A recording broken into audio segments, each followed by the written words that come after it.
there, this is NH Sasquatch Garage. Today I'm going to go over a few things I'm doing to a 2003 Yamaha TW200. So I am squatchifying this bike, making it fit someone 6.5 feet tall. So I'm going to go over a few things that I have done and sort of the ongoing saga of all the things I plan to do it. So here she is. All her black and white gray tanked glory. Some things we've already done. Added the 10 to 244 front tire to replace the death wing on the front, which is horrible. Those of you that ride TWs know we're pretty limited on what we can do with that stock back rim, the 14-inch wheel, and that giant fat tire.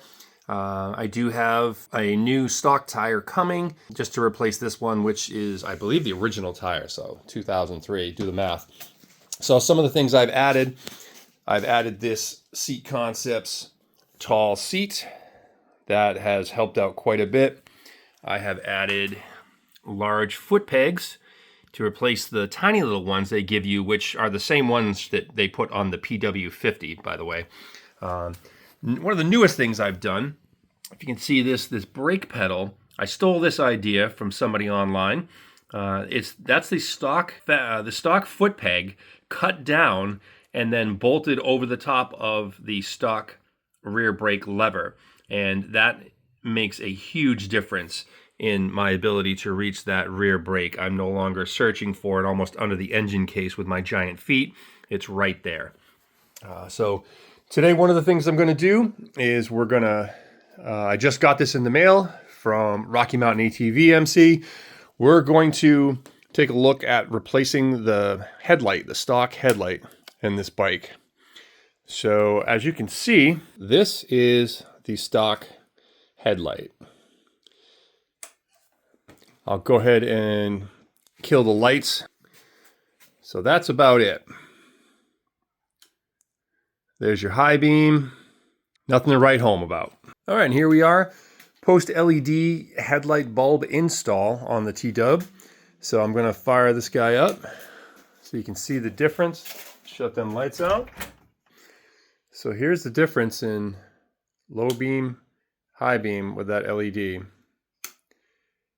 Fairly significant difference. Definitely a different color to the light.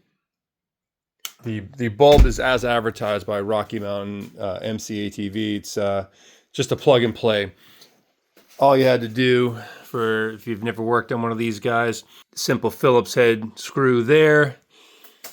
It hooks on to two of these little grommets just by twisting on there. So you take this bulb out, pop the small cowling off. Obviously the added windshield came off. And then it's just two 10mm bolts, one on either side. You unscrew those two, and there's a retaining clip on the bottom. The light sits on that. So you'd rock it forward, pull it off of that, out of that little grommet. And then you have to remove the boot from the back. Then you just twist the light bulb right out.